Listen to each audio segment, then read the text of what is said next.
장애인 문화복지신문 제534호 제5면 기사입니다. 광주시 장애인복지관 정식 개관.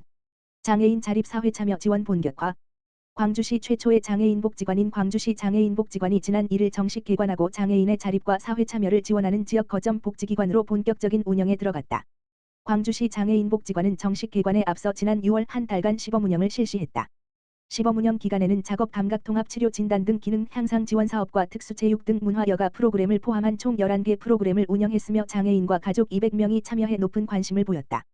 광주시 복지행정타운 1층, 3층, 4층에 자리한 복지관은 총 면적 4,882.6 규모로 조성됐다. 복지관은 상담 및 사례관리, 건강증진, 평생교육, 문화여가, 가족지원, 권익공호, 직업지원 등 장애인의 생애주기와 욕구를 반영한 복지 서비스를 제공하며 자립과 사회참여를 지원한다. 또 장애인과 지역 주민이 함께 이용할 수 있는 동아리실과 교육 세미나실, 주민 모임 공간 등을 마련해 지역사회와 소통하는 열린 복지 공간으로 운영한다. 특히 1층 스마트팜 카페에는 장애인 6명이 채용돼 스마트팜 관리와 바리스타 전문 교육을 받으며 직무 역량을 키우게 된다. 스마트팜 카페는 광주시가 조성하고 한미글로벌의 사회공헌 사업으로 수경재배기 2대를 설치해 지역사회와 기업이 함께하는 장애인 일자리 모델로 운영될 예정이다. 정진욱 광주시 장애인복지관장은 장애 당사자의 욕구와 강점을 반영한 맞춤형 서비스를 제공하고 생애주기에 맞는 통합지원체계를 구축해 이용자 중심의 전문 복지 서비스를 실천해 나가겠다고 말했다. 이에 대해 박관열 시장은 광주시 장애인복지관이 지역사회에 안정적으로 정착해 장애인과 가족에게 든든한 힘이 될 수 있도록 시에서도 적극 뒷받침하겠다며 시민이 일상에서 체감하는 장애인 복지를 실현해 나가겠다고 밝혔다. 구리시 장애인 평생교육 강사 2급 양성과정 수료식 개최. 구리시 시장 신동화는 7월 10일 수택평생학습센터에서 장애인 평생교육 강사 2급 양성과정 수료식을 개최했다. 이번 교육은 2026년 구리 시민 역량 강화 사업의 하나로 장애인의 평생학습과 사회참여를 체계적으로 지원할 장애인 평생교육 전문 강사를 양성하기 위해 마련됐다. 교육은 지난 6월 8일부터 7월 10일까지 총 10회에 걸쳐 운영됐으며 장애인 평생교육의 이해와 전문 역량 강화 등을 중심으로 진행됐다. 교육을 이수한 37명의 수료생은 장애인 평생교육 전문 강사로 활동할 수 있는 기반을 마련했다. 구리시 관계자는 이번 교육을 수료한 장애인 평생교육 강사들이 단순한 지식 전달자를 넘어 장애인들의 배움과 자립, 사회 참여를 돕는 든든한 동반자가 되어주시길 바란다라며 앞으로도 장애인 평생학습 도시로서 기반을 더욱 탄탄히 다지고 장애인의 학습권을 더욱 두텁게 보장할 수 있도록 지속적으로 지원하겠다라고 말했다. 한편 구리시는 장애인 평생교육 전문 인력의 역량을 더 많이 강화하기 위해 심화 과정인 2026년 구리시 장애인 평생교육 강사 1급 양성 과정을 운영할 예정이다. 수강생 모집은 오는 7월 20일 오전 10시부터 구리시 평생학습 포털 https://규리.그식.kr/을 통해 인터넷으로 신청할 수 있으며 자세한 사항은 구리시청 평생학습과 가만 전화기 지역번호 031-550-2186로 문의하면 된다. 구리시 발달장애인 평생교육센터 몽골 교육 관계자 초청 견학 진행. 구리시 발달장애인 평생교육센터 센터장 정은중은 지난 6월 18일 몽골 국립유치원 원장, 장학사, 교사 등 방문단 31명을 맞아 기관 소개와 주요 사업 설명, 시설 견학을 진행했다고 밝혔다. 구리시 발달장애인 평생교육센터는 경기도 최초의 성인 발달장애인 평생교육 전문 기관으로 이번 방문은 한국의 특수교육 운영 사례를 공유하고 발달장애인 교육 분야의 국제 교류를 확대하기 위해 마련됐다.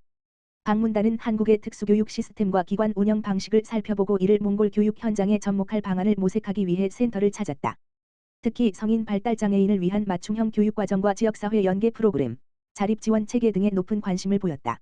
센터는 교육과 심리안정, 일상생활 훈련, 문화예술 활동 등을 연계한 맞춤형 평생교육 서비스를 제공하고 있으며 발달장애인의 자립과 사회참여를 지원하는 다양한 프로그램을 운영하고 있다.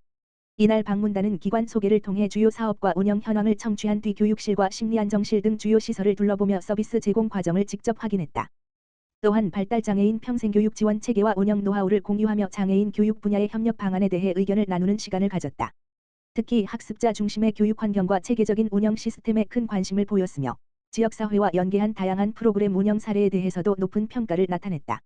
정은중 구리시 발달장애인 평생교육센터장은 몽골 국립유치원 방문단의 센터 방문을 진심으로 환영한다라며 이번 교류가 한국의 발달장애인 평생교육 경험을 공유하는 것을 넘어 양국 간 장애인 교육 분야의 지속적인 협력과 상호 발전으로 이어지는 계기가 되길 바란다라고 말했다. 광주시 장애인 가족지원센터 장애인 가족 대상 성년 우견 부모 교육 운영. 광주시 장애인 가족지원센터는 지난 3일 장애 자녀를 양육하는 부모와 보호자를 대상으로 법률과 미래 설계, 성년 우견, 부모 교육을 했다. 이번 교육은 장애 자녀의 미래를 대비해 성년후견 제도를 이해하고 권리 보호와 자기 결정권을 지원하기 위한 법률 정보를 제공하기 위해 마련됐다. 교육은 광주시 장애인가족지원센터 장병철 사무국장이 강의를 맡아 성년후견 제도의 이해, 후견의 종류와 활용 방법, 장애인의 자기 결정권과 권리 보호, 후견 시작 절차 및 신청 방법, 실제 사례를 통한 제도 활용 방안 등을 중심으로 진행됐다. 특히 제도에 대한 이론 설명과 함께 실제 사례를 소개해 보호자들이 자녀의 상황에 맞는 후견 제도를 이해하고 준비할 수 있도록 했으며 질의응답 시간을 통해 제도 활용과 관련한 궁금증을 해소하는 시간도 마련됐다. 교육에 참여한 한 보호자는 성년후견이라는 제도는 알고 있었지만 언제, 어떻게 준비해야 하는지 막막했는데 실제 사례를 통해 이해할 수 있었고 우리 아이의 미래를 구체적으로 생각해보는 계기가 됐다고 말했다. 이에 대해 김정옥 센터장은 장애 자녀의 미래 준비는 경제적인 준비뿐 아니라 권리와 자기 결정권을 보호할 수 있는 법률적 준비도 함께 이루어져야 한다며 앞으로도 장애인 가족이 미래를 체계적으로 준비할 수 있도록 다양한 부모 교육과 인식 개선 사업을 지속적으로 추진하겠다고 말했다. 광명시 지역 의료기관과 손잡고 방문의료 돌봄 연계 강화. 광명시 시장 박승원 가 지역 의료기관과 손잡고 방문의료 서비스를 확대한다. 시는 13일 광명시 보건소에서 장기요양 재택의료센터와 방문돌봄 주치의 사업 수행 의료기관 5곳과 업무 협약을 체결하고 보건소와 의료기관이 함께하는 지역사회 중심 돌봄의료 체계를 강화한다고 밝혔다. 협약에는 장기요양 재택의료센터 시범사업 수행기관인 예의원, 누가광명의원, 광명한의원과 방문돌봄 주치의 사업 수행기관인 성모길내과의원, 김홍란내과의원이 참여했다. 협약에 따라 광명시와 참여 의료기관은 방문진료와 건강관리, 간호서비스, 지역 돌봄 서비스를 연계한 통합 방문의료를 제공한다. 거동이 불편하거나 지속적인 건강관리가 필요한 시민이 익숙한 생활터전에서 의료와 돌봄을 함께 받을 수 있도록 협력체계도 한층 강화한다.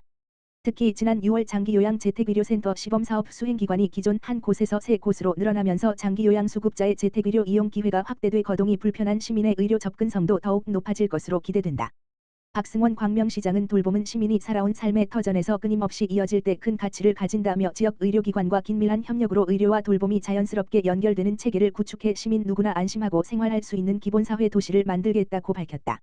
광명시 치매안심센터 찾아가는 치매 조기검진 연중 운영. 광명시 시장 박승원 치매안심센터가 시민 편의를 높이고 치매를 조기에 발견하고자 찾아가는 치매 조기검진을 연중 운영하고 있다고 13일 밝혔다. 센터는 복지관과 경로당 등 어르신들이 자주 이용하는 시설을 방문해 인지선별 검사를 실시한다. 거동이 불편해 방문이 어려운 주민에게는 가정 방문 검진을 지원한다. 치매는 초기 증상이 건망증이나 자연스러운 노화로 오인돼 발견이 늦어지는 경우가 많다. 연령이 높아질수록 발병 위험이 커지므로 정기적인 검진이 중요하다.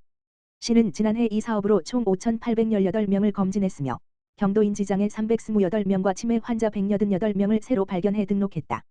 이들을 대상으로는 두뇌 똑똑 프로그램, 인지증진 방문학습 등 맞춤형 인지강화 프로그램을 운영해 치매 진행을 늦추는 데 주력한다.